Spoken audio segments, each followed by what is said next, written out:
ওই কাপড় তো পচে গেছে, বডি তো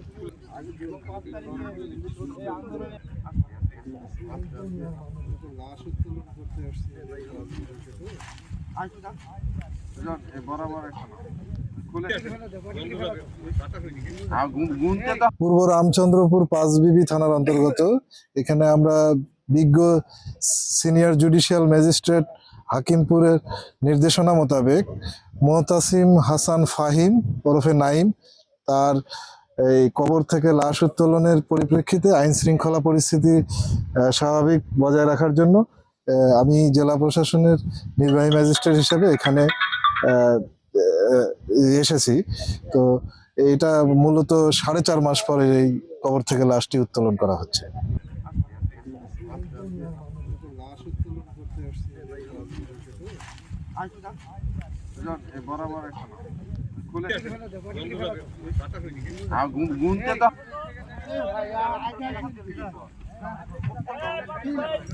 হাকিমপুর পৌরসভার পৌর মেয়র জামিল হোসেন চলন্তর বাসায়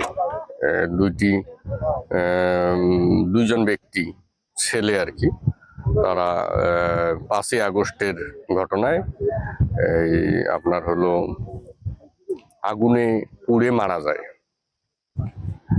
তো তার প্রেক্ষিতে পরবর্তীতে এটা হলো মামলা হয় হাকিমপুর থানায়। এই হাকিমপুর থানার মামলা হলে এর অপর যে ভিকটিম সূর্য, তার লাশ উত্তোলন করে পোস্টমর্টম করা হয়েছে পূর্বেই। এটা পরবর্তীতে senior judicial magistrate sir Hakimpur আদালত আদেশ দিলে আজকে যে আমাদের জয়পুরহাটের এডিএম স্যার আসছেন, জয়পুরহাট মেডিকেল সদর সিভিল সার্জন অফিসের ডাক্তার মহোদয় আসছেন, আমরা আসছি।